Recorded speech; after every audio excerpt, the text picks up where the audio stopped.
Imagine being pulled over, not for what you did, but for how you look. Marcus Walker, an undercover agent, faces exactly that, stopped by a police officer who sees his appearance as a threat. What starts as a routine traffic stop spirals into something far more intense when the officer learns his true identity. But the real question is what happens next, and how does Marcus turn this moment into a fight for justice? Watch as his experience ignites a citywide movement. Like, comment, and subscribe to follow Marcus' journey and join the conversation. What would you do in his shoes? Let us know below. Marcus Walker adjusted the rearview mirror of his beat-up sedan, watching the sun sink lower in the sky as he finally headed home. His body ached, the kind of deep exhaustion that comes not just from physical strain, but from the mental toll of weeks spent undercover. He'd spent the last month infiltrating one of the city's most dangerous drug cartels, doing the work most people didn't even realize needed to be done. His dreadlocks were tied back into a loose ponytail. The street clothes he wore were faded and well-worn, and his car had seen better days. It was all part of the persona he'd adopted, blending in with the street life to gather intel, just another hustler trying to survive in the shadows. But today, Marcus wasn't the undercover agent navigating treacherous waters. He was just a man driving home to his wife, Kayla, and their young son.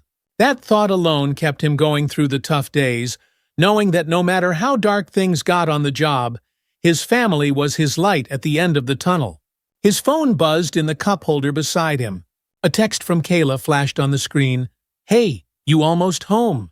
He smiled, imagining her waiting by the door with their son. "Almost there," he typed back quickly at a stoplight before setting the phone down. All he wanted was to leave the stress of his work behind for a while, to walk through his front door and feel the warmth of family wrap around him like a blanket. He took a deep breath, already tasting the comfort of home. As he turned onto a quiet suburban street, the rearview mirror caught a flicker of movement. A patrol car. Marcus' chest tightened for a split second, a reflex born from experience. But then he reminded himself that he had nothing to worry about. He was clean always was. He hadn't run a light or broken any rules. He took a deep breath, his fingers drumming lightly on the steering wheel, pushing away the unease that had flared up out of nowhere.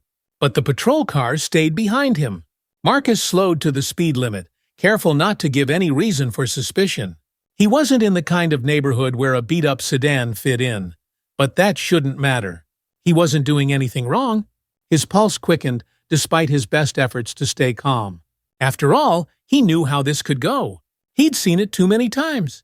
The lights flashed behind him, blue and red, spinning in his rearview mirror. Marcus' heart pounded. Not today, he thought. Not after everything I've been through.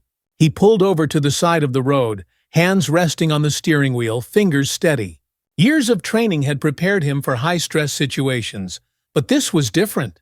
This wasn't some cartel meeting or a dangerous sting operation. This was supposed to be his safe space, his moment to let go.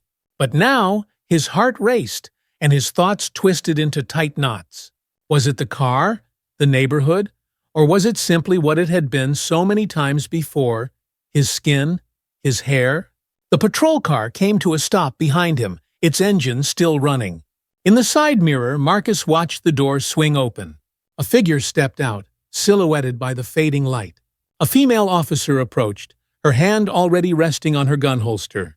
Marcus noticed that small detail immediately, too aggressive for what should be a routine traffic stop. He kept his hands visible, his breath steady, forcing himself to remain calm despite the tension tightening around him like a vice. The officer's face came into view as she reached his window. She was young, maybe late 20s, with a hardened look that didn't match her age. Her sharp gaze swept over his car, his dreadlocks, his clothes, every inch of him scrutinized as if she were scanning for a reason to justify her suspicion. "License and registration," she demanded, her voice clipped and cold. She didn't explain the stop, didn't ask politely. Just an order, sharp as a whip. Marcus gave her a calm nod, reaching slowly for his documents. "What's this about, officer?" She ignored his question, eyes still roaming over him like a predator sizing up prey. Her posture radiated hostility. There was no mistaking the distrust in her stance, her body language screaming one thing, "You're guilty," until proven innocent. He handed over his license and registration without another word. He'd been through this before too many times to count. He wasn't nervous, not in the way most people might be in this situation. But something about her energy unnerved him. She didn't see a law-abiding citizen. She saw the stereotype that too many officers saw when they looked at him, a black man with dreadlocks driving an old car through the wrong part of town. The officer glanced at his documents, her expression unreadable. Then she flicked her gaze back to him, narrowing her eyes as if she'd already made up her mind about who he was, about what he was doing. The silence hung between them, thick and suffocating. "Where are you headed?" she asked, her tone flat, but with an edge of accusation. "Home," Marcus replied evenly. "Just finished work." Her eyebrows raised, but she didn't push further.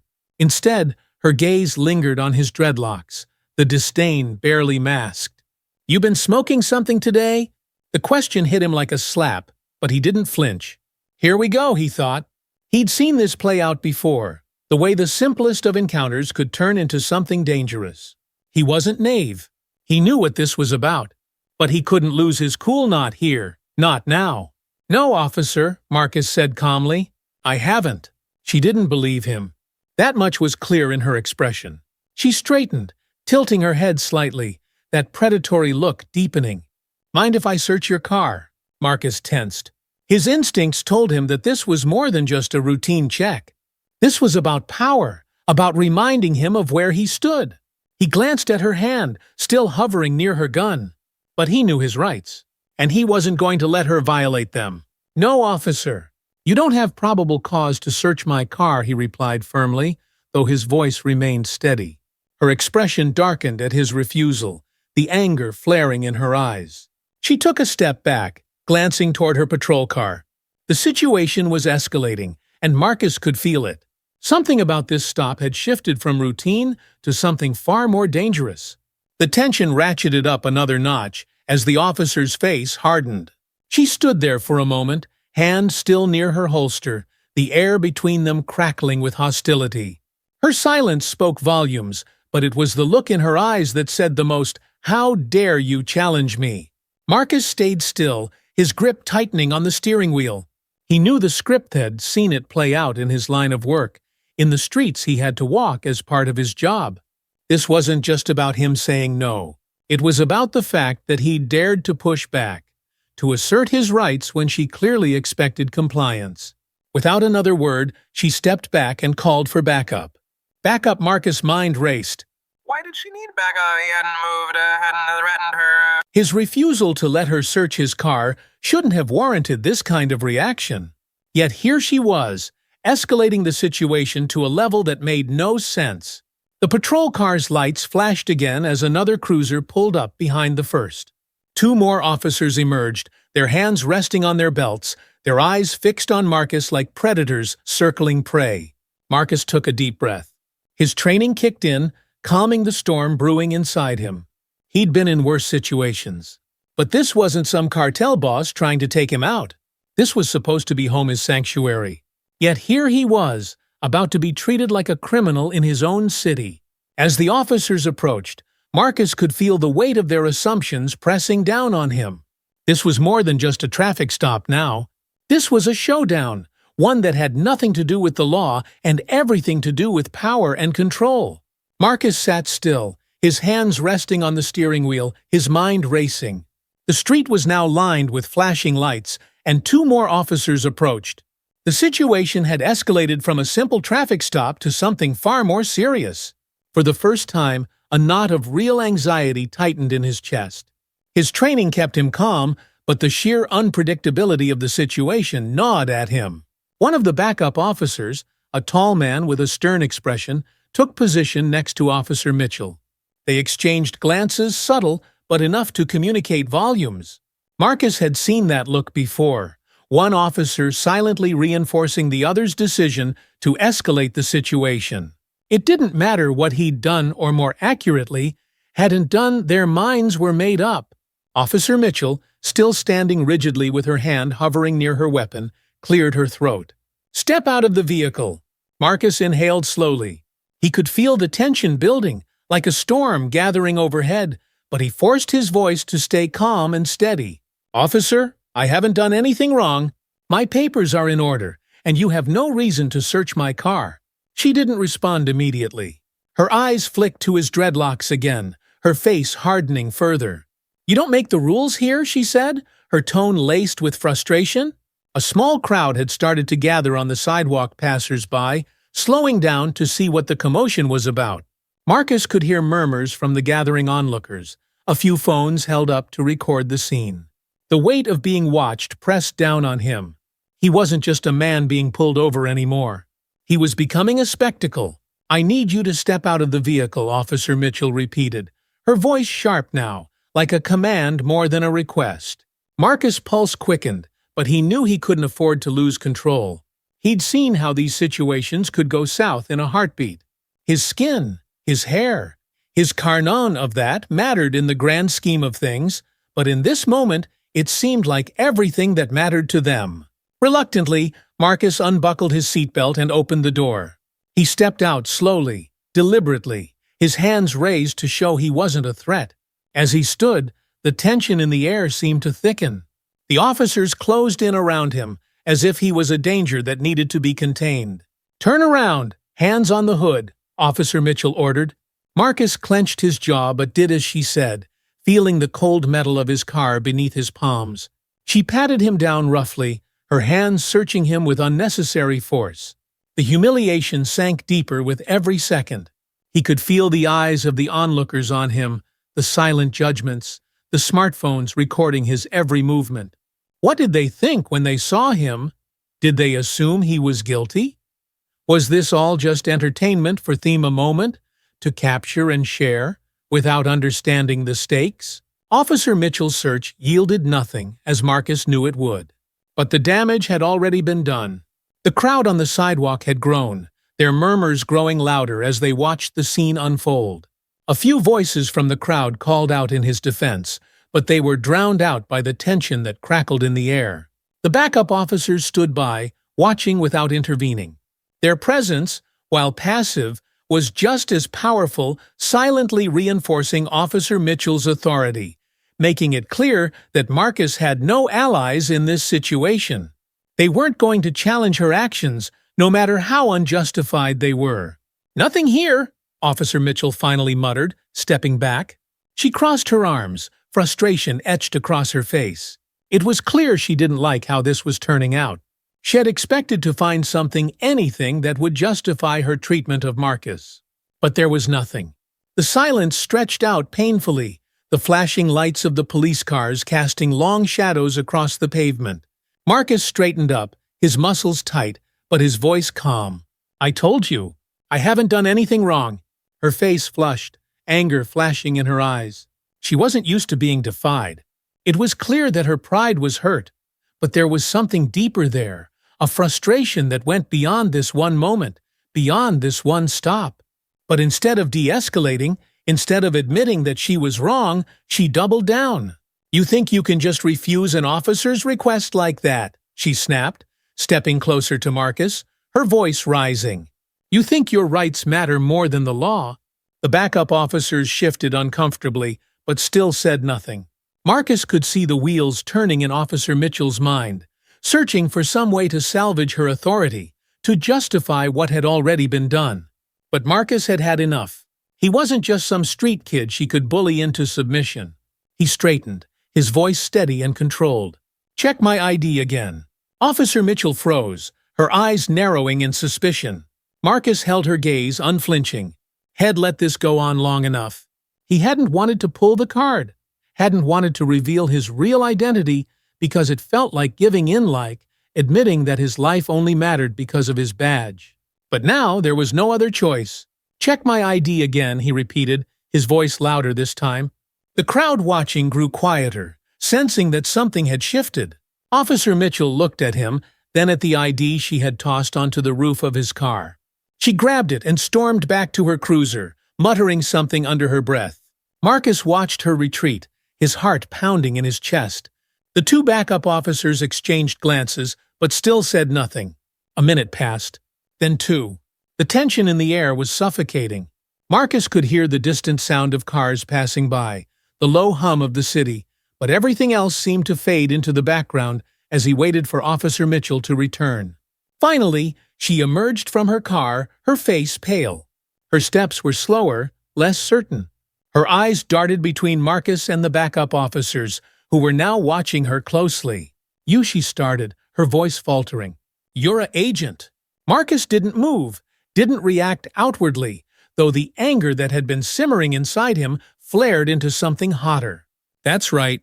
The silence that followed was agent fiending. Officer Mitchell stood there, her mouth slightly open, struggling to process the reality of the situation. The crowd, sensing that something major had just happened, began murmuring again. Some had recognized Marcus' status from the brief exchange. Phones were raised higher, more intently recording.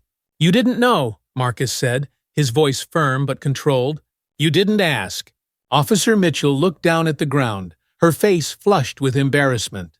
She opened her mouth to say something, but Marcus wasn't finished. He stepped forward, his tone sharper now. "You saw my car, my hair, my skin, and you assumed. That's all it took for you to treat me like a criminal." The words hung in the air like a verdict. Officer Mitchell's face had gone pale, her mouth moving wordlessly as she struggled to form a coherent response. The backup officers shifted again, their earlier confidence shaken. She stammered. "I didn't know." "Would it have changed anything?" Marcus pressed. "Would you have treated me any differently if you knew who I was, or would you have just found another way to justify it?" Officer Mitchell looked away, unable to meet his gaze. The weight of her silence was all the answer Marcus needed. He could see the frustration in her eyes, the frustration of someone who had lost control, who had been exposed for what they really were. Marcus felt a surge of emotion, anger, yes, but something else too. Exhaustion. The kind of exhaustion that came from fighting the same battle over and over, from being judged before you even opened your mouth. He had been patient. He had been calm. But now the weight of it all pressed down on him, heavier than ever. "What if I wasn't an agent?" Marcus asked, his voice lower now, but no less intense. "What if I was just an ordinary man driving home to my family? What then?" The crowd was silent. The officers were silent. And in that moment, Marcus knew the answer, even if no one else said it aloud. He wasn't just Marcus Walker, agent. He was every black man who had been pulled over, every person who had been judged by the color of their skin, by the way they looked, by the assumptions people made without ever asking who they really were. And in that silence, he knew this was far from over. The tension between Marcus and Officer Mitchell hung in the air like a thick fog, enveloping the scene. The officer's pale face reflected a mix of confusion, shame, and disbelief. She hadn't spoken yet, her mouth opening and closing as if searching for the right words, but none came. Marcus stood firm, his eyes locked on her, unflinching. He was done being patient. The power dynamics had shifted, and the weight of what had just happened was crashing down on everyone present. The crowd, which had gathered to watch, had fallen into a hushed silence, sensing the gravity of the moment. I didn't know you were an agent," Officer Mitchell finally managed to say, her voice barely above a whisper. The bravado, the arrogance that had been there earlier, was gone. She looked lost, stripped of the authority she had wielded so carelessly just moments ago. "You didn't ask," Marcus responded, his voice calm but firm. He wasn't shouting. He wasn't angry in the way they expected him to be. His tone carried the weight of a man who had been through this too many times to count. A man who was tired of having to explain himself. "All you saw was a black man with dreadlocks in an old car. That was enough for you." Officer Mitchell flinched, her face flushing red as his words struck home. She looked around, perhaps hoping one of her colleagues would step in, would help her regain control of the situation. But the two other officers, the ones who had arrived as backup, stood frozen in place. They exchanged uncomfortable glances, unsure of what to do, knowing they couldn't undo what had just unfolded. Their silence was agent fiending, their complicity undeniable. Marcus' heart pounded in his chest, though he didn't show it. He knew that he was walking a fine line. One misstep, one wrong word, and this could still go south. But right now, for the first time since the stop began, the power was his. He held it with a steady hand, knowing that this was his moment to speak, not just for himself, but for every person who had been in his shoes. "What were you thinking?" Marcus asked, his voice cutting through the silence. "What was going through your mind when you decided that pulling me over, treating me like a criminal, was the right thing to do, because I know it wasn't about the law?" Officer Mitchell's mouth opened again, but no words came out. She looked to the side, eyes searching for a way out, but there wasn't one. The truth was laid bare for everyone to see. This wasn't just a mistake. This was systemic. This reflected the assumptions that guided so many interactions, like this assumptions that had cost countless lives, destroyed countless futures. Marcus could feel the weight of the crowd's attention on him, feel their eyes watching and waiting. Some recorded the scene, their phones raised high. This moment would go viral, no doubt. But that wasn't what mattered. What mattered was that this officer, and everyone watching, understood that this was more than just about a traffic stop gone wrong. "I wonder," Marcus said, his tone softer but no less powerful, "what would have happened if I wasn't an undercover agent?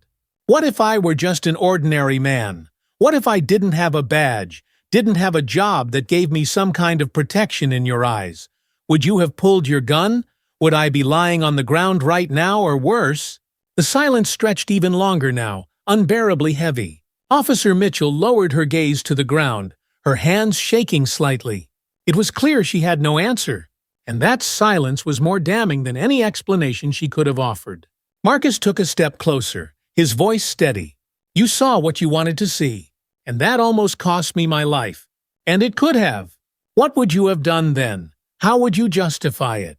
Officer Mitchell glanced at the two other officers for help, but they averted their eyes. No one was coming to her rescue. She had to face this on her own.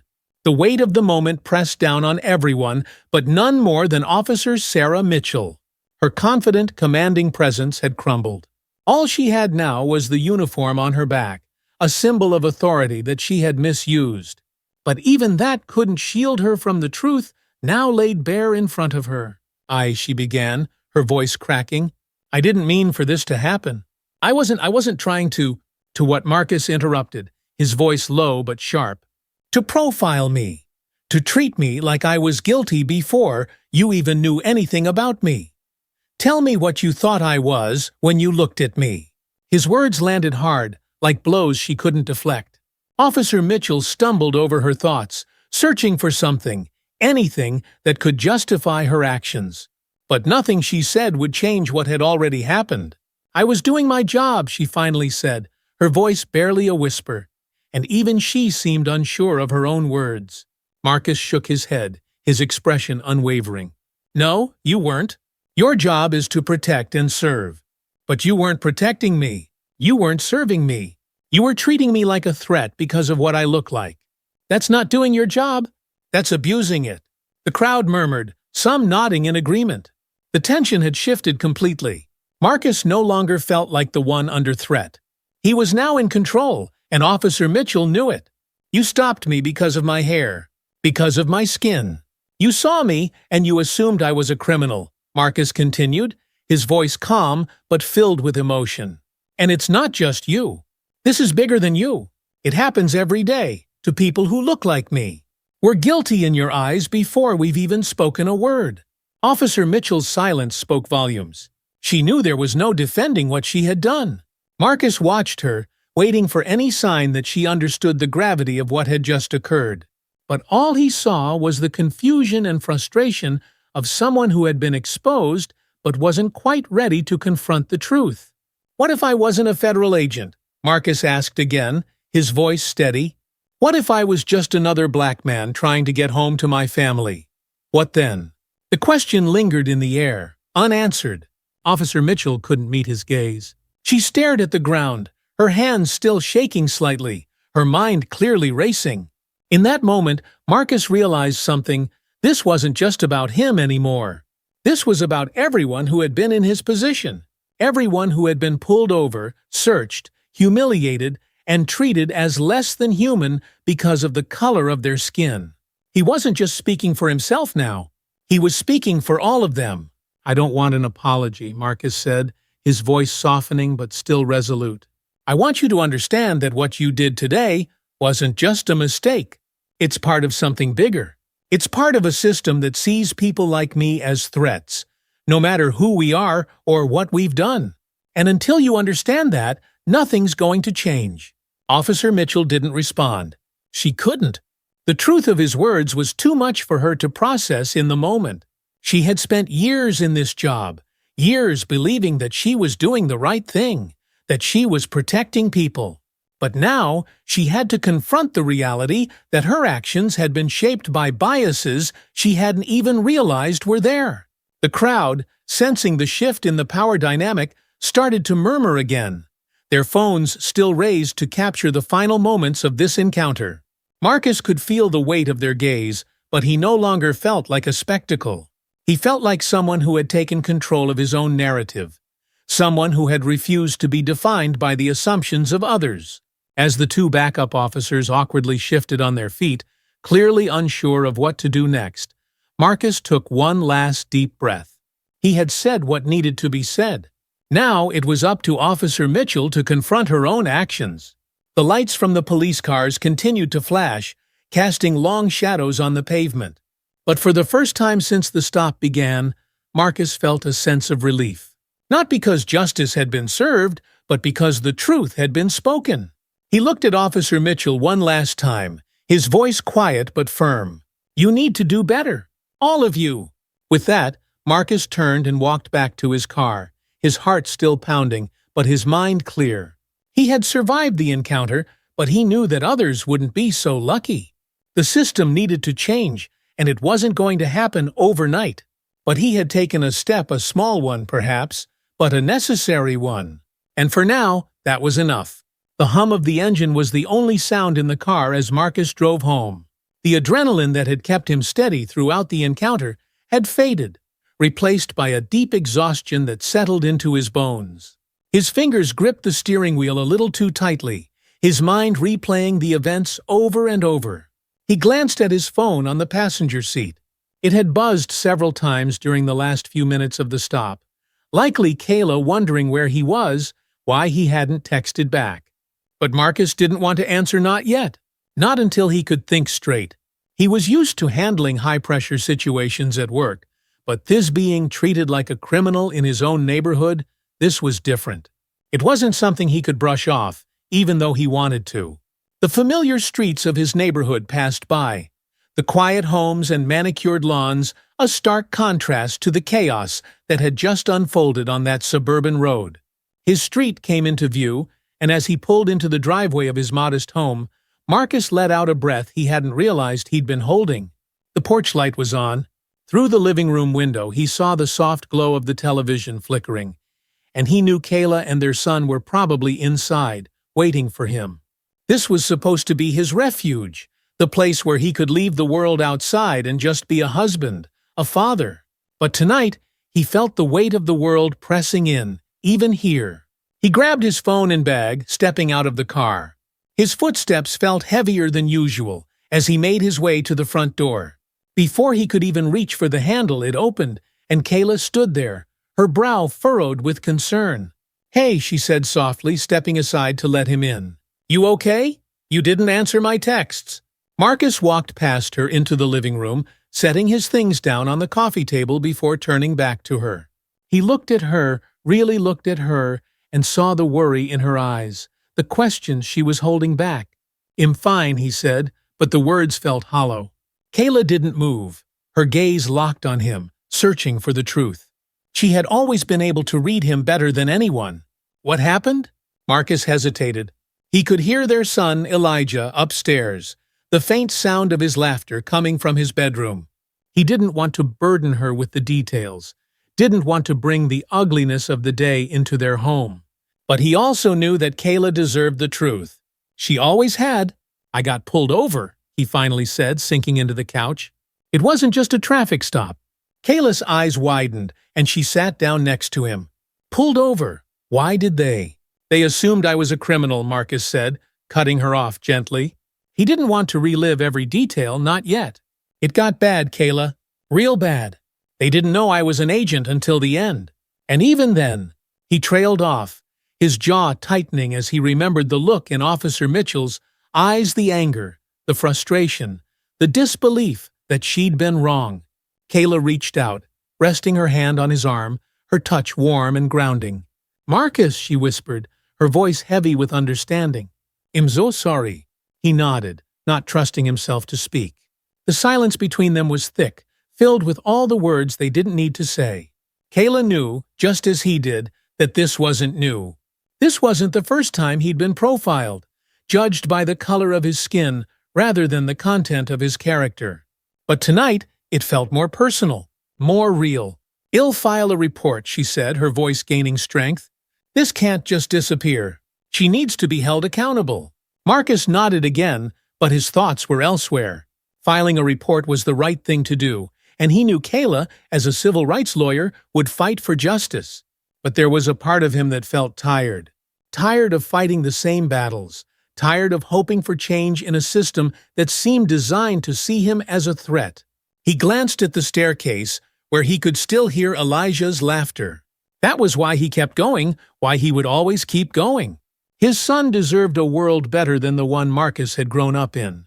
And as much as tonight had shaken him, it had also strengthened his resolve. He couldn't afford to stay silent. Not now. Not ever. "I know," Marcus finally said, his voice steady but quiet. "But it's not just about her. It's bigger than that." Kayla squeezed his arm gently. "We'll fight this together. We always do." The next morning, Marcus woke up to the sound of his phone buzzing incessantly. He groaned, rubbing the sleep from his eyes as the dim light of dawn filtered through the curtains. Reaching for his phone on the nightstand, he saw a flurry of notifications, texts, emails, and social media alerts. He squinted at the screen, trying to make sense of it all, and then it hit him. The video, the footage from the traffic stop. People had recorded it, and now it was spreading like wildfire across the internet. A sense of dread settled in his stomach as he opened one of the texts from his partner at the agent. "James Carter, dude, you're all over the news. That video from last night is blowing up. Call me." Marcus sat up, his heart racing. He opened Twitter, his feed immediately flooded with posts about the incident. The video had gone viral, shared thousands of times. Comments ranged from outrage to disbelief, with hashtags like "Justice for Marcus" trending nationwide. News outlets had already picked up the story, framing it as yet another example of racial profiling and police misconduct. Marcus scrolled through the video clips, watching the scene unfold from the perspective of bystanders. He saw himself standing by his car, calm but firm, as Officer Mitchell patted him down. He heard the voices of people in the crowd, some defending him, others staying silent, unsure of what to believe. And then came the moment where he revealed his identity as an agent officer, Mitchell's face going pale, the shocked murmurs from the onlookers. It was surreal, seeing it all from the outside. This wasn't just a personal experience anymore. It had become a public spectacle, a flashpoint in the ongoing conversation about race, policing, and justice. Marcus' phone buzzed again, this time a call from James. He answered, rubbing his forehead as he prepared for the onslaught. "Yeah, I saw it," Marcus said without preamble. "Man, this is insane," James said, his voice filled with concern. "I mean, I knew it was bad, but seeing it, it's everywhere now." "I didn't ask for this," Marcus replied, his voice tired. "I know you didn't," James said. "But now that it's out there, you're at the center of something big. This isn't just about what happened to you. It's about all the other cases like this. People are rallying around you." Marcus leaned back against the headboard, closing his eyes. He could feel the weight of the situation pressing down on him. He hadn't wanted to be in the spotlight, hadn't wanted his personal trauma to become a symbol of something larger. But now, there was no escaping it. "Are you okay?" James asked after a long pause. "I don't know," Marcus admitted. "I don't know what to feel right now." "I get it," James said quietly. "But whatever happens next, just know that you're not alone. We've got your back, okay?" Marcus appreciated the sentiment, but it didn't make the heaviness in his chest go away. He hung up, tossing his phone onto the bed. The sound of Elijah's footsteps came from the hallway, followed by his small voice calling, "Dad!" Marcus forced a smile as his son bounded into the room, his innocent energy a sharp contrast to the turmoil brewing inside him. He had to hold it together for his family, for himself. "Morning, buddy," Marcus said, scooping Elijah up onto the bed. As they played, laughing and roughhousing, Marcus couldn't help but think about the future. About how he'd explain all of this to Elijah one day. About the world he was growing up in, and the battles Marcus would have to keep fighting so that his son wouldn't have to face the same struggles. Later that day, Marcus sat at the kitchen table with Kayla. She had spent the morning on the phone with legal contacts, preparing to file an official complaint against Officer Mitchell and the department. The video had drawn national attention, and now there was no turning back. This was bigger than their family now. "Are you sure you want to do this?" Kayla asked, looking at Marcus with concern. "This is going to be a long fight. It's not going to be easy." Marcus nodded, his jaw set. "I'm sure? We have to. Not just for me, but for everyone who's been through this." Kayla placed a hand on his, her fingers warm and reassuring. "Okay, I'll stand by you no matter what." They spent the rest of the afternoon discussing the legal steps they would take. Kayla, with her experience in civil rights law, was methodical, laying out a plan that would not only hold Officer Mitchell accountable, but also address the larger issues within the department. Marcus listened, but his mind was elsewhere. The anger and frustration he had felt the night before had faded into something deeper, something more like sorrow. It wasn't just about him. It was about the hundreds, maybe thousands of people who had experienced what he had, but hadn't had the chance to walk away. It was about the names he had seen on the news, names of people who didn't survive encounters like this. And it was about the people who had never made it into the headlines, whose stories had been buried in silence. "I just keep thinking," Marcus said after a long pause, "about how easily that could have gone wrong. If I hadn't been calm, if I hadn't kept my cool, I don't know if I'd be here right now." Kayla looked at him, her eyes filled with understanding. "I know," she whispered. "I think about that every day." The viral video continued to spread, drawing national media attention and sparking protests in the city. People gathered in front of the police station, holding signs that read, "End racial profiling and justice for Marcus." The peaceful demonstrations quickly grew, with hundreds of people demanding accountability not only for Officer Mitchell, but for the entire police department. Marcus and Kayla watched the protests from their living room, the news cameras capturing the growing unrest. It was strange, seeing his name on signs and hearing his story being told by strangers. He wasn't used to this kind of attention, and it made him uncomfortable. But he also knew that this was bigger than him now. The protests weren't just about his experience. They were about the countless others who had faced the same injustice. As the days passed, the protests grew louder, and tensions rose between the demonstrators and the police.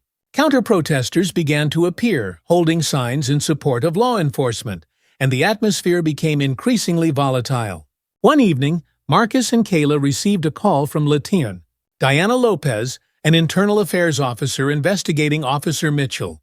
She invited Marcus to speak at a community forum, a space where residents, activists, and police officers could come together to discuss the incident and find a path forward. Kayla was hesitant. "Are you sure you want to do this? It could get ugly." "I have to," Marcus said, his voice firm. "This is my chance to speak, to make sure this doesn't happen to anyone else." Marcus sat in the back of the room, watching as the community forum filled with people from all walks of life. Residents, activists, law enforcement, and local officials all gathered in one place. The energy in the room was palpable, charged with a mix of frustration, anger, and hope. The video of his traffic stop had become the focal point of a much larger conversation. And now everyone was here to confront the system that had allowed it to happen. The event was held at a local community center, its modest stage framed by a banner that read, "Bridging the Gap Community and Law Enforcement Dialogue." As more people poured in, the tension only grew. Police officers stood at the back of the room, their expressions unreadable. Many wore their uniforms, their badges gleaming under the harsh fluorescent lights. The sight of them made Marcus' chest tighten, a reminder of the power imbalance he had faced that day on the street. Kayla sat next to him, her hand resting on his knee, offering silent support. He was grateful for her presence, but the weight of what he was about to do pressed down on him like a physical burden. He had spent days preparing, thinking about what he wanted to say, but now that the moment was approaching, all those carefully planned words seemed to slip through his fingers. The forum had been Latin, Diana Lopez Agenta way to create a space for dialogue between the community and law enforcement. She had been the one to reach out to Marcus, urging him to speak about his experience in the hopes that it could lead to meaningful change. Marcus appreciated her intentions, but he wasn't naive. He knew that a single event wouldn't change the deep-rooted issues within the police department. Still, he had agreed to attend, knowing that his voice could spark something bigger, something that might lead to real accountability. Lopez stood at the front of the room, her hands clasped in front of her as she introduced the event. She was a stern woman in her mid-40s, her short-cropped hair a sign of the no-nonsense attitude she carried. She had a reputation for being tough but fair, and Marcus hoped that she would be able to guide the discussion in a way that didn't devolve into chaos. "Tonight, we're here to have an honest conversation, Latan," Lopez began, her voice strong and clear. "We're here to listen to one another and to understand the pain and frustration that so many in our community are feeling. This is not about pointing fingers, this is about finding a way forward." Her words were well-intentioned, but Marcus could feel the skepticism in the room. People were tired of talking. They wanted action. The protests outside the police station had been growing in intensity, and many in the crowd tonight were angry that nothing had changed. Angry that yet another incident of racial profiling had come to light, and angry that the people in power seemed more interested in preserving the status quo than addressing the root of the problem. As Lopez continued speaking, Marcus' eyes drifted to the side of the room where Officer Sarah Mitchell stood, flanked by a few of her colleagues. She was out of uniform, dressed in plain clothes, but the weight of her presence was undeniable. Her face was pale, her eyes downcast, and she looked out of place in the crowd. It was clear that she didn't want to be there, but Marcus had been told that part of her disciplinary process was attending this forum, hearing firsthand the impact of her actions. She hadn't been fired, at least not yet. Internal Affairs was still investigating the incident, and she had been placed on administrative leave pending the outcome. The thought of her still being a police officer, even after everything that had happened, made Marcus' blood boil. But he had to keep his emotions in check. Tonight wasn't about revenge. It was about forcing the system to confront its own flaws. Lopez finished her opening remarks, and the room fell into an uneasy silence. All eyes turned to Marcus. It was time. He stood slowly, feeling the weight of the moment pressing down on him. His legs felt heavy, but he forced himself to walk to the front of the room, the eyes of the crowd following his every step. When he reached the stage, he took a deep breath and gripped the sides of the podium, letting the silence settle before he spoke. "I didn't want to be here," Marcus began, his voice steady but quiet. "I didn't ask for this. But now that we're here, I'm going to tell you what happened to me." He paused, glancing around the room. "You've all seen the video. You know what happened. I was pulled over for no reason, treated like a criminal, and humiliated in front of a crowd of people. And why? Because of the way I look. Because of the color of my skin and the way I wear my hair." A few murmurs of agreement rose from the crowd, but Marcus kept going. "That day wasn't an isolated incident," he continued. "It's part of a pattern that affects people who look like me every single day in this country. I'm a federal agent. I've spent years working undercover, doing my part to take down dangerous criminals. But none of that mattered when Officer Mitchell saw me. All she saw was a black man who fit the stereotype of a threat. And that's a problem."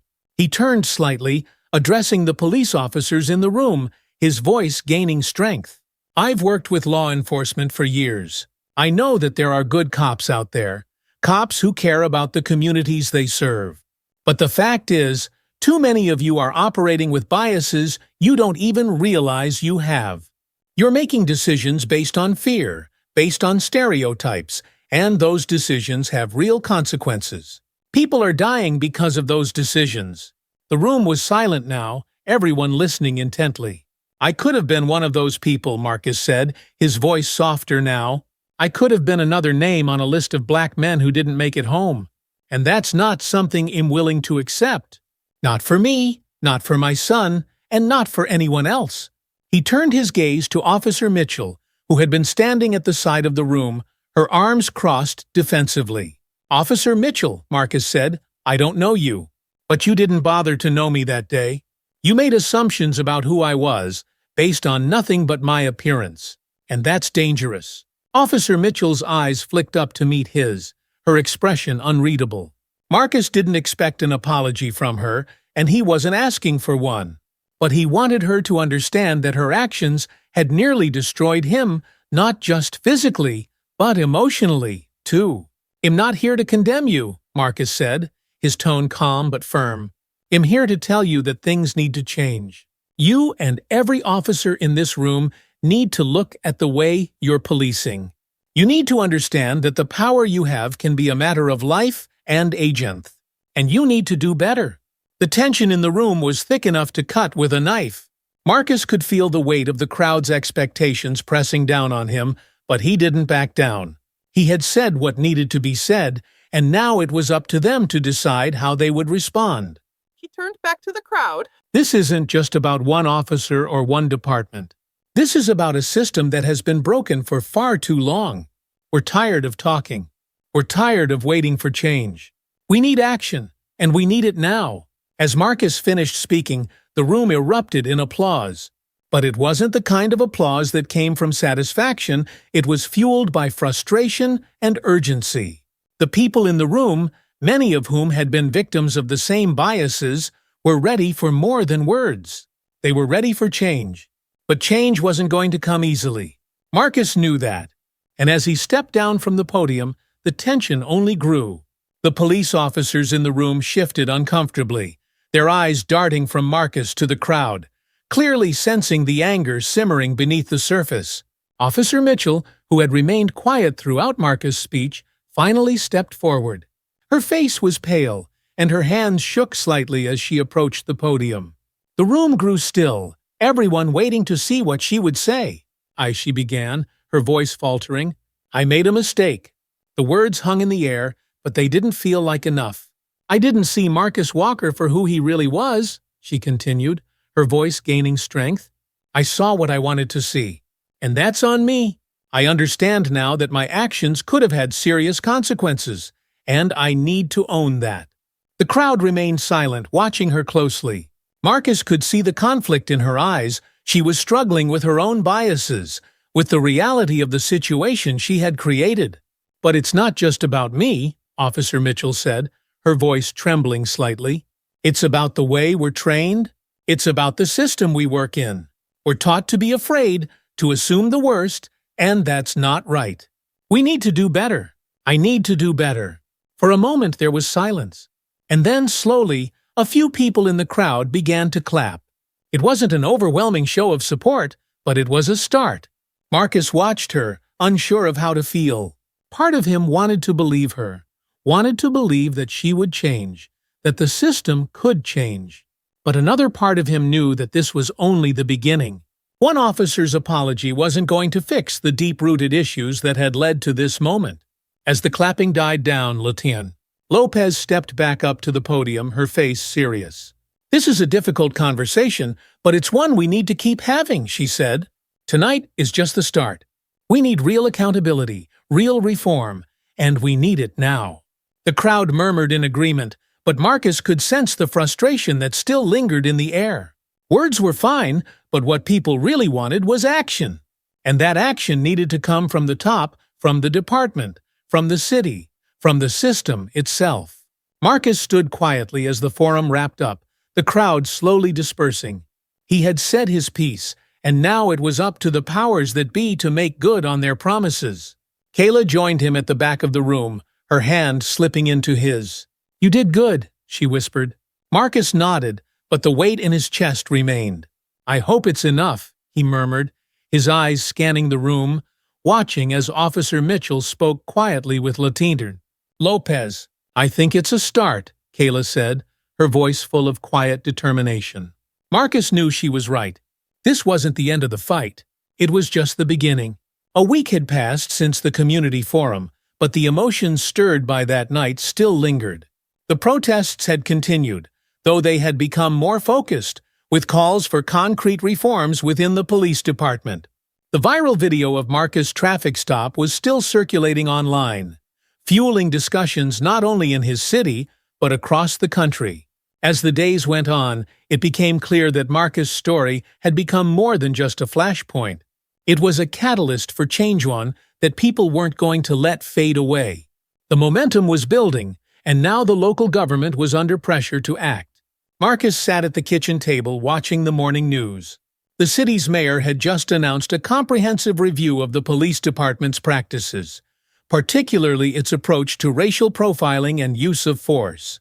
The mayor promised transparency, pledging to work with community leaders to address the concerns that had been raised. It was a step in the right direction, but Marcus knew that promises weren't enough. He had seen this before, vows of reform that often led to small cosmetic changes but left the core issues untouched. This time, he hoped things would be different. Kayla walked into the kitchen, her phone in hand, a small smile playing on her lips. "Did you see?" she asked, holding up the screen. Marcus raised an eyebrow. "See what?" "They're forming a civilian oversight committee," she said, setting the phone down on the table in front of him. "To review complaints against the police. It's a direct response to your case." Marcus glanced at the article she had pulled up on her phone. It detailed the city council's decision to establish a civilian board with real power, one that could investigate incidents like Marcus' traffic stop and recommend disciplinary actions. It was a significant shift, one that could bring real accountability to the department. "It's something," Kayla said, sitting down next to him. "Maybe not everything we hoped for, but it's a start." Marcus nodded slowly, his eyes scanning the words on the screen. The Civilian Oversight Committee was exactly the kind of reform that activists had been calling for. And the fact that it was being implemented now directly because of what had happened to him felt surreal. "It's more than I expected," Marcus admitted, leaning back in his chair. "But it doesn't change what happened." Kayla reached out, placing her hand on his. "I know. But this could prevent it from happening to someone else." Marcus looked down at their hands, her fingers warm and steady against his. He knew she was right. The fight wasn't over, but they had made progress. The system was slowly beginning to bend, even if it wasn't breaking yet. "I just hope it's enough," he murmured. Kayla squeezed his hand gently. "It's a start. And well, keep pushing for more." Marcus nodded, taking a deep breath. The weight that had settled in his chest after the traffic stop had lightened, though it hadn't disappeared completely. He had learned long ago that these battles weren't won overnight. It would take time, persistence, and a refusal to back down in the face of resistance. But as he looked at the news, at the changes that were already happening because of his story, Marcus allowed himself to feel a flicker of hope. The following week, Marcus stood outside a modest community center, the evening air cool against his skin.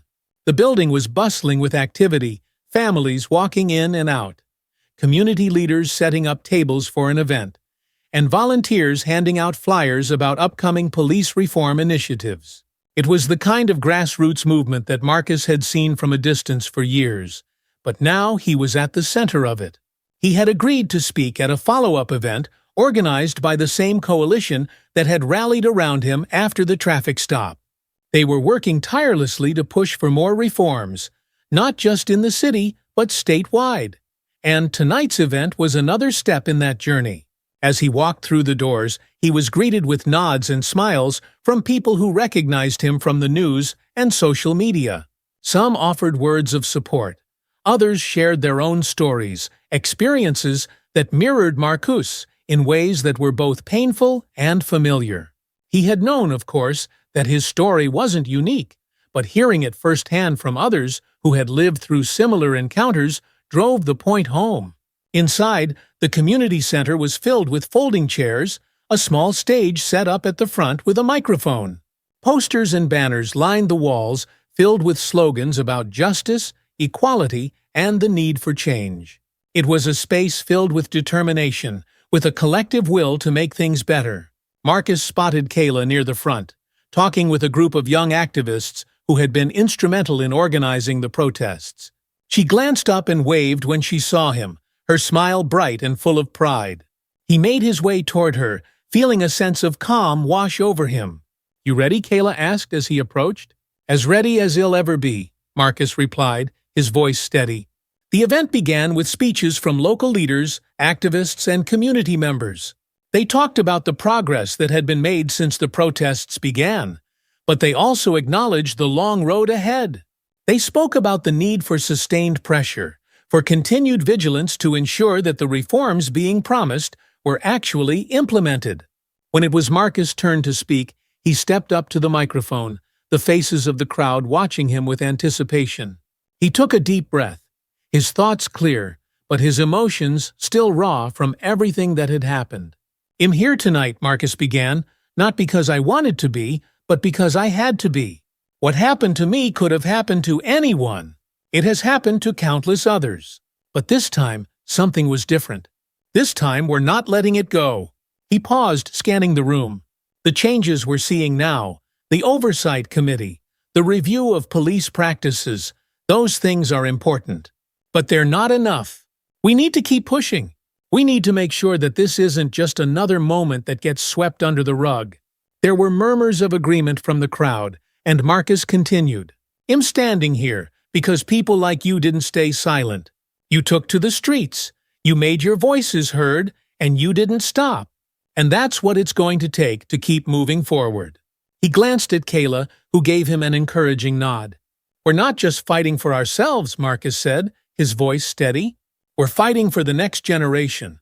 For my son, for your children, for every kid who deserves to grow up in a world where they don't have to fear the people who are supposed to protect them." The room was silent now, every eye on him, every person hanging on his words. "This is our moment," Marcus concluded. "We have the power to make real, lasting change. But it's going to take all of us. So, don't stop. Don't give up.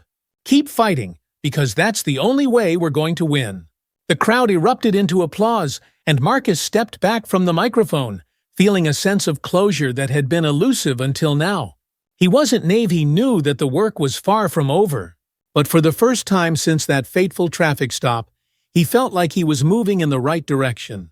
As the event wound down, Marcus and Kayla stood outside the community center, watching as people filtered out into the night. There was a quiet sense of determination in the air, a feeling that things were finally starting to change. "You did good tonight," Kayla said, leaning against him. Marcus smiled, wrapping his arm around her. "We did good," he corrected. She smiled up at him, her eyes soft. "Yeah, we did." They stood there for a moment, the cool night air wrapping around them like a blanket. Marcus thought about everything that had happened over the past few weeks, the humiliation, the anger, the fear, and realized that those feelings had given way to something stronger. Hope. It was fragile maybe, but it was real. And for now, that was enough. Thank you for following Marcus' journey in this story of resilience, accountability, and hope for change. If you've been moved by what you've read and believe in the fight for justice and equality, don't forget to hit the subscribe button and turn on notifications. Stay connected to hear more stories that matter, stories that spark conversations and drive positive change. We'd love to hear your thoughts, so leave a comment below and join the dialogue. They stood together, watching as students from all walks of life mingled and laughed. The barriers that had once divided them now gone. "You did it," Mark said, his voice filled with pride. "You changed everything." Ethan smiled, his heart full. "We did it, Dad. Together." And as they walked away, hand in hand, Ethan knew that this was just the beginning of a brighter, more hopeful future for both of them. Thank you for joining us on this emotional journey of courage, resilience, and the fight for justice. If you found inspiration in Ethan and Mark's story, make sure to hit the like button, subscribe, and turn on notifications so you won't miss any of our upcoming stories about hope and perseverance. We believe that, like Ethan, Everyone has the power to change their world if they stand strong and never give up. Share this story with friends and family, and let us know in the comments. What would you do if you were in Ethan's shoes? Stay tuned for more inspiring stories where determination and heart lead to unforgettable victories. See you in the next one. We helped each other. As they sat there in the warm afternoon sun, surrounded by the scent of blooming flowers and the soft rustling of leaves, Luke realized that he had found something he hadn't even known he was looking for. A sense of belonging, a deeper connection to the people around him, and a renewed understanding of what it meant to be part of a community. The story of Edith's struggle and her eventual recovery had touched more lives than either of them could have imagined.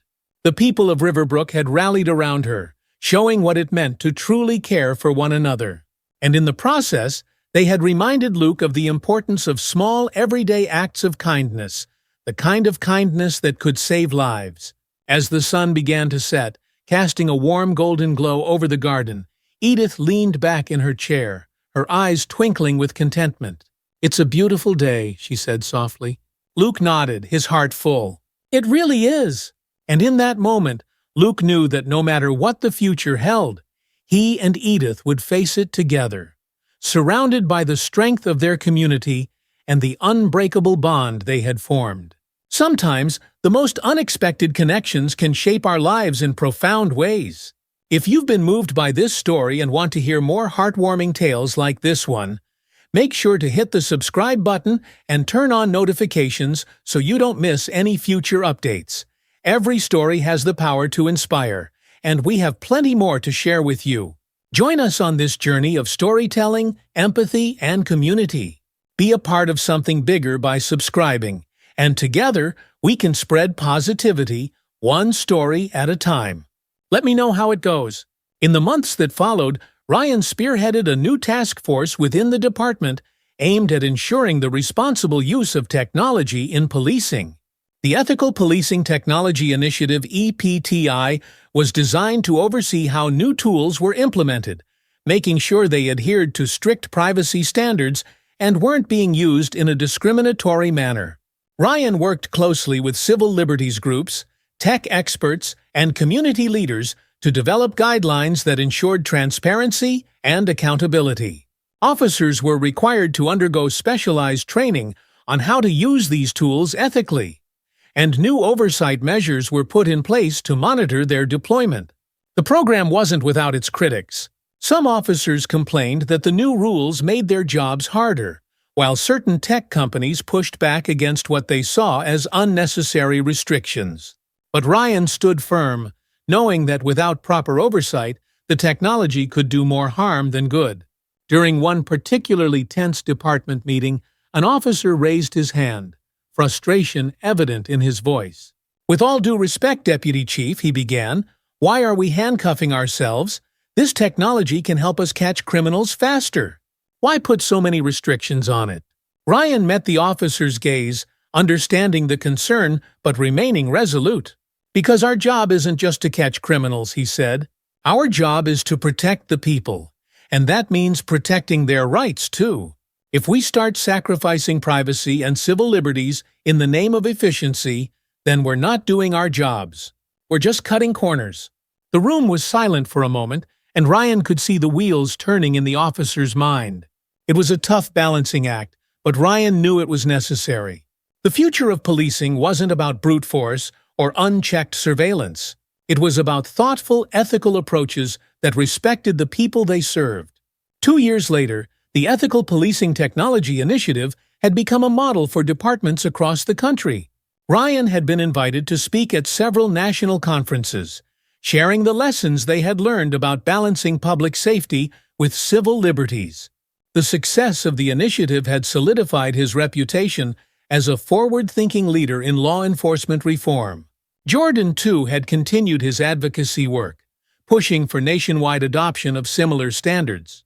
The two men, despite their different approaches, remained close friends and collaborators, each pushing the other to do better.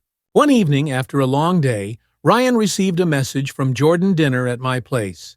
When Ryan arrived, Jordan was already grilling steaks on the back porch. The smell of sizzling meat filled the air as they sat down to catch up. "You know, I never thought we'd be here," Jordan said as they ate.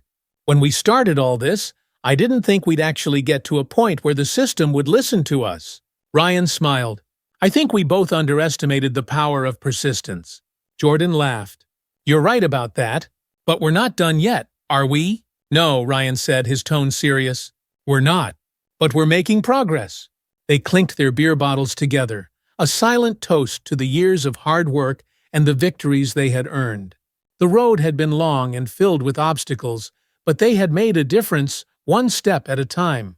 As the sun set over the city, casting a warm glow over the skyline, Ryan and Jordan sat in comfortable silence, watching the world they had helped shape. The challenges they had faced, the battles they had fought, had all been worth it. They had built something lasting, something that would continue long after they were gone. Ryan couldn't help but think about the young officers coming up through the ranks, the ones who would carry on the work he had started. Officers like Naomi Green, who now led a unit focused on community engagement, were the future of policing. They represented a new generation that believed in fairness, justice, and the importance of doing things the right way. "I think the future's in good hands," Ryan said, more to himself than to Jordan. Jordan looked over at him, his expression thoughtful. "Yeah, I think it is." The two men sat back, content in the knowledge that while their work was never truly done, they had laid a foundation that would stand the test of time. And as long as there were people willing to stand up for what was right, there would always be hope for a better, more just world. A few more years passed, and Ryan Carter's career had reached heights he never imagined when he first joined the force. Now, as the chief of police, Ryan was responsible not only for the reforms that had already taken place, but also for leading the department through new social, technological, and ethical challenges. His success as a reformer had made him a widely respected figure, but it had also placed him under intense scrutiny. Every move he made, every decision he authorized, was dissected by the media and the public. The new debate consuming the city was centered around the rise in community-led safety initiatives. Many neighborhoods, particularly those that had experienced tense relations with the police in the past, were advocating for more localized, community-based public safety programs. These initiatives emphasized conflict resolution, mental health intervention, and restorative justice over traditional policing methods. Ryan understood the community's desire to have a more direct role in keeping their neighborhoods safe. After all, much of the progress they had made over the years was due to increased collaboration between the police and the public. But there were concerns within the department about the implications of scaling back traditional policing in favor of untested community models. One afternoon, as Ryan sat reviewing proposals for community-led initiatives, his deputy, Lieutenant Denise Martin, walked into his office. Denise had been one of Ryan's strongest allies during the reform years, helping him navigate the pushback from the old guard while building support among the rank-and-file officers. "Chief, you've seen the latest push from the city council, right?" Denise asked, a hint of concern in her voice.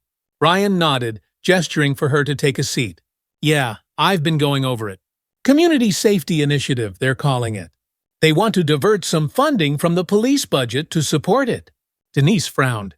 "I get where they're coming from, but are they really ready for this? We're talking about removing traditional law enforcement presence in some of the most at-risk neighborhoods. Are we setting them up to fail?" Ryan leaned back in his chair, thinking carefully before responding. "I don't think we should look at it as us versus them. The goal is the same, keeping people safe. The way we've done things isn't the only way to do it. But if we're going to make this work, we need to be partners in the process." Denise nodded, her expression softening. "You think we can pull that off?" Ryan smiled slightly. "We've done harder things." A few days later, Ryan met with Councilwoman Elena Reyes, one of the main architects of the Community Safety Initiative. The two had worked together closely on previous reforms, but this new initiative was pushing them into uncharted territory. Still, Ryan was determined to keep the lines of communication open. Chief Carter, Councilwoman Reyes, greeted him warmly as they sat down in her office. Thank you for taking the time. I know this isn't an easy conversation. Ryan smiled. That's why we're here to have the hard conversations. We both want the same thing, safer communities. Reyes nodded, her tone more serious now. Exactly. But we believe that safety doesn't always have to come from a police presence. These community programs have been shown to reduce violence and increase trust between residents. We want to give people the tools to resolve conflicts without always having to rely on law enforcement. Ryan took a deep breath. I understand that, and I think there's a lot of potential here. But we also need to make sure that when people call for help, they get the response they need.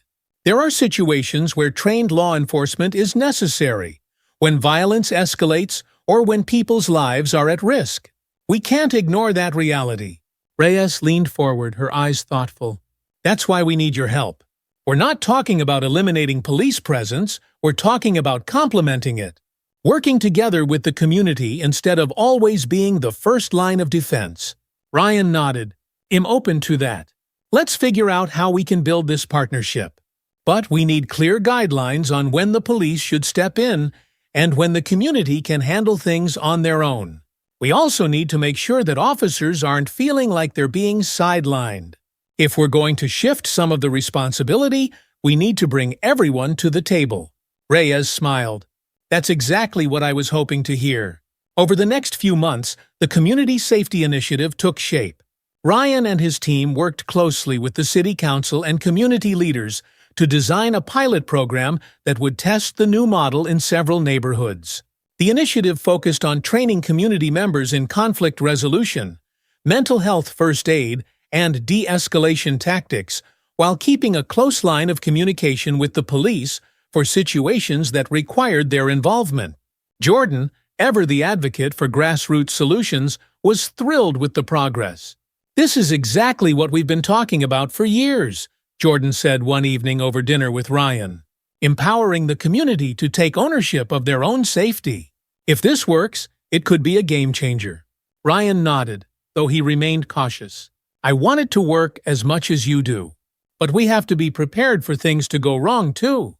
If the community doesn't feel supported, or if the police feel like they're being cut out of the process, this could backfire. Jordan raised his glass. That's why we have you keeping everyone on the same page. Ryan chuckled, clinking his glass against Jordan's. Let's hope it's enough. As the program rolled out, there were successes and setbacks. In some neighborhoods, the community-led safety efforts resulted in a noticeable decrease in calls for police intervention. People began resolving disputes among themselves, and trust between residents and law enforcement improved. But in other areas, old tensions resurfaced. Some officers felt their authority was being undermined, while certain residents still feared police involvement, leading to hesitations in calling for help when it was really needed. Ryan worked tirelessly to address these issues, meeting with officers and community leaders, adjusting the program as needed. He knew this was part of the growing pains of any new initiative, but he also knew they couldn't afford to let the early successes slip away. The true test of the Community Safety Initiative came one night when a major confrontation erupted between two rival groups in one of the pilot neighborhoods. The conflict had escalated quickly, with rumors of violence spreading through social media. Normally, the police would have responded immediately, but this time, the community leaders who had been trained through the initiative decided to step in first. Ryan and his team were on standby, monitoring the situation closely. He had already instructed the officers to be ready to intervene if things got out of hand. But he was hoping that the community could de-escalate the situation without the need for force. For hours, tensions ran high as the trained mediators worked to calm both sides. The situation was touch and go, but just as things seemed like they were about to erupt into violence, a breakthrough happened. The leaders of both groups agreed to meet, with the mediators acting as go-betweens, and after a tense negotiation, they reached a resolution without a single arrest or injury. When Ryan received the call that the situation had been resolved peacefully, he felt a wave of relief wash over him. "We did it," Denise said, her voice filled with awe as she stood beside Ryan in the precinct's command center. Ryan nodded, his expression serious. "The community did it. We were there to back them up, but they handled it on their own. Jordan called Ryan that night, excited about the news. This is huge, man, proof that this model works. People are going to take notice. Ryan smiled but remained grounded. It's a big step, but we have to stay focused. This isn't a one-time thing. We need to keep refining the process, making sure that both the community and the police are working together. Months later, the success of the pilot program had attracted national attention. Cities across the country were interested in replicating the model, and Ryan was once again at the forefront of a new wave of reform. This time, the focus wasn't just on how police could change, but on how entire communities could take ownership of their safety while still collaborating with law enforcement. Jordan, as always, remained by Ryan's side, helping to push the legal framework for these initiatives across the country. The two friends had come a long way from that fateful night they had been pulled over. Their partnership had transformed the city and was now shaping the future of public safety nationwide. As Ryan sat in his office preparing for yet another interview with a national news outlet about the program's success, he couldn't help but reflect on how far they had come. The road hadn't been easy, and there were still challenges ahead. But they had built something lasting, something that would change lives for generations to come. Looking out the window at the city he had dedicated his life to, Ryan smiled. The work was never done, but for the first time, he felt truly optimistic about the future. They had started with a fight for justice, but now they were building a future of hope, partnership, and community-led safety. And as long as people were willing to work together, Ryan knew that anything was possible. A few years had passed since the Community Safety Initiative had been fully implemented across the city. The initiative had matured, becoming an example of how community and law enforcement could work together in harmony without one undermining the other. While there were still challenges, the overwhelming success had drawn attention from policymakers, activists, and law enforcement agencies across the country. Ryan Carter, now nearing retirement age, was in a reflective mood. After decades of service, he knew his time as the city's police chief was coming to an end. And while he looked forward to stepping back from the pressures of the job, he also felt the weight of leaving behind a legacy. Jordan, meanwhile, had taken his advocacy work to a national level. He was now leading efforts to pass federal legislation aimed at reshaping policing standards across the United States. They were both busy men, but their friendship remained as strong as ever. One evening, as Ryan sat at his kitchen table going over the plans for his final year in office, his phone buzzed. It was a message from Jordan. Need to talk. Big news. Let's meet tomorrow. Ryan smiled to himself. Jordan always had big news. Over the years, they had shared so many victories, setbacks, and countless moments of celebration and frustration. But it was their shared vision that had kept them moving forward. The next day, Ryan met Jordan at a small diner they used to frequent in their early days as young professionals. It felt nostalgic, sitting in the same booth where they had once dreamed of making a difference. Now, years later, they had done more than dream. They had transformed their city. "All right, Jordan, what's this big news?" Ryan asked as he settled into the booth. Jordan leaned forward, his eyes bright with excitement. "I've been talking with some of the top people in Washington. They want to take what we've done here with the Community Safety Initiative and turn it into a national pilot program. It'll be the first time this kind of community-driven public safety model has been tested on such a large scale." Ryan sat back, absorbing the news. "National pilot program? That's huge. What's the plan?" Jordan nodded enthusiastically. "They're looking for cities willing to try it. We'd take the model we built and expand it, tweaking it based on the unique needs of different communities. They want to bring me on as a national advisor, but more importantly, they want your input." Ryan raised an eyebrow. "My input? I'm about to retire, Jordan. I'm not sure I'm the guy for this." Jordan shook his head, a grin spreading across his face. "You're exactly the guy for this. You've seen this work on the ground. You've lived it. And the fact that you've been in law enforcement gives you the credibility to convince other departments that this isn't just some idealistic dream, it's real, and it works." Ryan rubbed his chin thoughtfully. "It's a big ask. I've spent my entire career in this city. I'm not sure I'm ready for something on that scale." Jordan leaned in, his voice quieter now. "I know you're ready to step back, but think about it. This could be the final piece of the puzzle scaling this idea across the country. You could retire knowing that what we built here is making an impact everywhere. Just give it some thought." Ryan didn't respond immediately, but he knew Jordan had a point. The work they had started in their city had the potential to be something even greater. But after years of leading a department, Ryan wasn't sure if he had the energy for another national fight. "You'll think about it," Ryan said finally, his tone cautious. Jordan smiled. "That's all I'm asking." As Ryan approached the end of his tenure as police chief, he began preparing his department for the transition.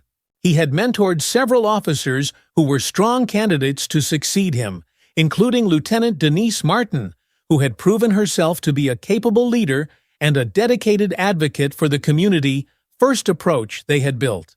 One afternoon, Ryan called Denise into his office. "Denise, you've been one of the strongest leaders in this department for years," Ryan said, looking across his desk at her. "I've been thinking a lot about the future, and I believe you're ready to take the reins." Denise's eyes widened slightly, though she had suspected this moment was coming. "Chief, that means a lot. I've learned so much from you, and I believe in what we've built together. But I know there's still so much more to do." Ryan nodded, his face thoughtful. "That's exactly why I know you're the right person for this. You've always been driven by the same things that pushed me: justice, fairness, and a commitment to serving the people. This department needs someone like you to keep it moving forward." Denise sat in silence for a moment, the weight of Ryan's words settling on her shoulders. "Thank you, Chief. I won't let you down." "I know you won't," Ryan said, his voice filled with quiet confidence. "And remember, you're not doing this alone. Lean on your team, and don't be afraid to keep pushing for change, even when it's hard." As Denise left the office, Ryan felt a sense of peace. The future of the department was in good hands. It was time for him to step back and let the next generation lead. With his retirement officially announced, Ryan took a few weeks to reflect on Jordan's proposal. The idea of taking the community safety initiative to a national level intrigued him, but he was also ready for a quieter life after years of public service. He spent more time with his family, enjoying the slower pace, but the thought of leaving the work behind nagged at him. One evening, Ryan found himself sitting on his back porch, the sun setting over the city skyline. The phone buzzed, and he saw a message from Jordan. "Still waiting on you, old man." "Time's ticking." Ryan chuckled to himself, shaking his head. Jordan never gave up on a fight. That night, Ryan made his decision. He wasn't ready to walk away from it all just yet. The work they had started was too important, and if there was a chance to make a lasting impact on a national scale, he wanted to be a part of it. The next morning, Ryan called Jordan. "All right, I'm in. Let's do this." Jordan's voice was filled with triumph. "I knew you couldn't resist. This is going to be big, Ryan. We're about to change the game." With the decision made, Ryan found himself in Washington, D.C., meeting with lawmakers, community leaders, and law enforcement officials from across the country. The national pilot program was being rolled out in 10 major cities, and Ryan was instrumental in helping to shape its implementation. His experience in building the initiative from the ground up gave him a unique perspective, and his input was invaluable as they adapted the program to fit the specific needs of different communities. Jordan, as always, was right there with him, leading the charge from the legal side, and ensuring that the program stayed true to its original goals of fairness, justice, and community empowerment. As the months passed, Ryan found himself energized by the work. He had thought he was ready for retirement, but this new mission gave him a renewed sense of purpose. The challenges were immense, but so were the rewards. He watched as communities began to embrace the new model, as officers and residents, and as the seeds of change spread from city to city. 2 years into the national pilot program, the results were undeniable. The Community Safety Initiative had reduced violent incidents, built stronger bonds between law enforcement and residents, and empowered communities to take control of their own safety. The program was hailed as a success, and plans were already underway to expand it to even more cities. Ryan, now in his mid-60s, knew it was finally time to step back for good. His work was done. He had helped lay the foundation for a new era of policing and community collaboration, and he had no doubt that the leaders who followed would continue to build on that legacy. As he stood on the steps of the Capitol, watching the latest round of national reforms being signed into law, Ryan felt a deep sense of fulfillment. He had spent his life fighting for justice, for fairness, and for a better future. And now that future was being realized. Jordan stood beside him, grinning. "Well, old man, we did it." Ryan smiled, his eyes reflecting both pride and relief. "Yeah, we did." They stood there together, watching the crowds below, knowing that their fight had been worth it. The road had been long, the challenges immense, but they had built something lasting, something that would shape the future for generations to come. And in that moment, Ryan knew that while his journey as a public servant was over, his legacy of justice, reform, and hope would live on. Ryan Carter had officially retired from his role as chief of police and had successfully completed his work on the National Pilot Program. Now, standing on the balcony of his home in Denver, he gazed out over the city that had shaped his life. After decades of service, he was finally stepping away from the day-to-day grind of law enforcement. But it didn't feel like the end. In many ways, it felt like a new beginning. Without the constant pressures of his old position, Ryan found himself reconnecting with old hobbies and passions that he hadn't had time for in years. He spent more time with his family, his wife Elena, and their two grown children, Tyler and Sophia. The past few years had been especially hard on them with Ryan's intense focus on work, and now he wanted to make up for lost time. One sunny afternoon, Ryan and Elena took a walk through the park, something they hadn't done in what felt like ages. The air was crisp, the leaves falling gently around them, and Ryan felt a sense of peace that he hadn't experienced in years. "You finally have time to slow down," Elena said with a smile as they strolled along the path. Ryan nodded. "It feels strange, but it's nice. I think I forgot what it was like to just be present." Elena squeezed his hand. "You've earned it, but I have a feeling you're not done yet." Ryan smiled, knowing she was right. Even in retirement, his mind still buzzed with thoughts about how he could continue making a difference.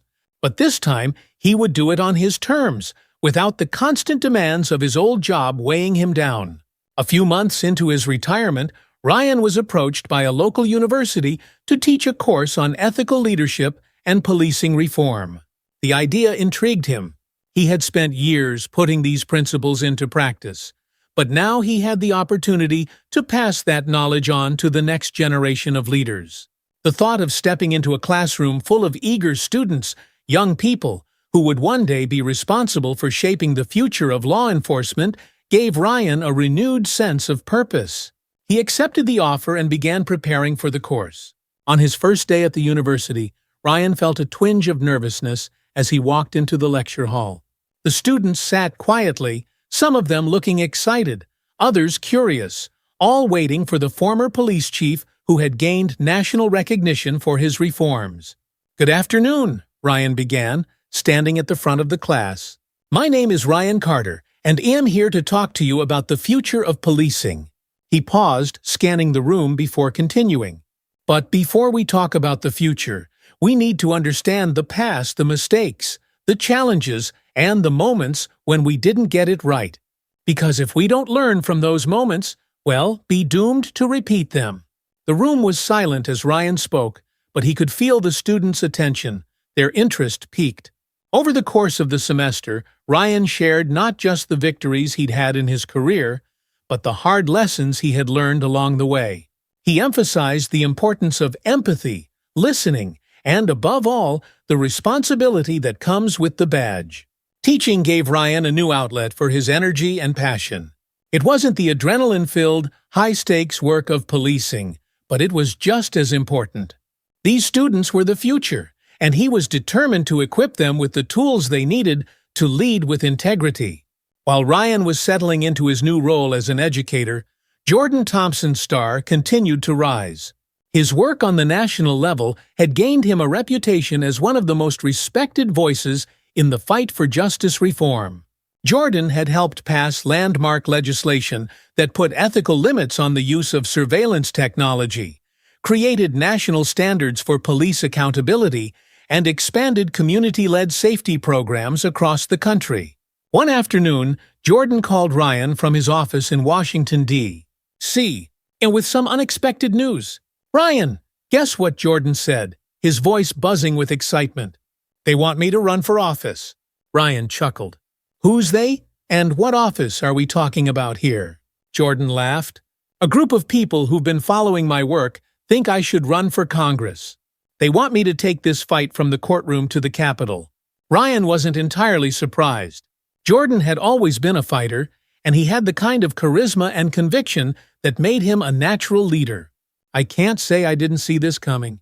"Are you thinking about it?" "I am," Jordan admitted. "It's a huge responsibility, but I've been thinking about how much more we could accomplish with the right people in power. If I can push for change at the highest level, why not go for it?" Ryan nodded, though Jordan couldn't see it. "You've always said we need people inside the system to change it from within. This might be your chance to do just that." "I've been thinking the same thing," Jordan replied. "It's a big step, but I think it's the right one." As they talked, Ryan felt a deep sense of pride for his friend. Jordan had spent his life fighting for justice, and now he was on the verge of taking that fight to the national stage. The following year, Jordan launched his campaign for Congress. With his years of legal experience and his proven track record in reform, he quickly gained support from a wide range of voters. His platform focused on criminal justice reform, civil rights, and economic equality issues that had been central to his work for decades. Ryan, though retired, was actively involved in the campaign, offering advice and helping Jordan connect with key community leaders. He traveled with Jordan to campaign events, standing by his side as they continued to push for the changes they had always believed in. On the night of the election, Ryan sat in the campaign's headquarters, surrounded by Jordan's team, watching the results roll in. The energy in the room was electric, but Ryan remained calm, reflecting on everything they had accomplished together.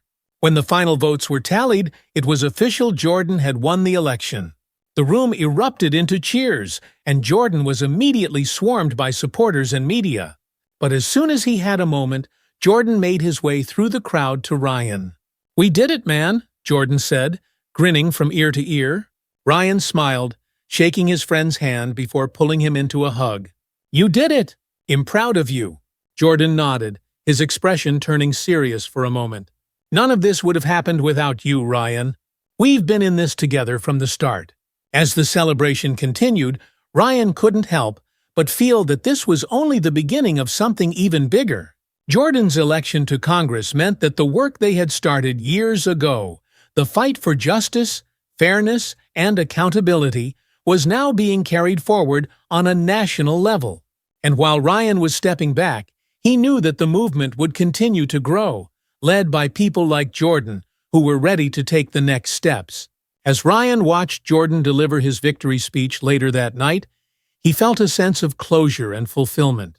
The work they had done together had made a lasting impact, not just in their city, but across the country. They had faced countless obstacles, but through it all, they had never given up. Ryan's life was quieter now, but it was filled with meaning. His time teaching at the university continued to bring him joy, and the students he mentored were already starting to make waves in the fields of law enforcement, social justice, and community activism. His influence would live on through them, and through the work Jordan was doing on a national scale. In the end, Ryan realized that the fight for justice never truly ended. It was passed down from one generation to the next, evolving with each new challenge. But he took comfort in knowing that the work would continue long after he was gone. And as he looked toward the future, Ryan Carter was filled with hope that the lessons they had learned, the battles they had fought, and the progress they had made would lead to a world that was fairer, more just, and filled with opportunity for all. As the story draws to a close, we want to thank you for joining us on this powerful journey of justice, friendship, and change. If you enjoyed this story and want more thought-provoking content like this, be sure to subscribe to our channel. Your support means the world to us, and it helps us continue sharing stories that inspire, challenge, and make a difference. Don't forget to hit the notification bell so you never miss an update, and feel free to share your thoughts in the comments below. We'd love to hear where you're watching from and what impact this story had on you. Subscribe now for more impactful stories and content that makes you think. We value your feedback, so if you enjoyed this story, leave a like and share your thoughts in the comments below. Thank you for being part of our storytelling community, and stay tuned for more stories that remind us all that no matter how hard things get, we are never truly alone.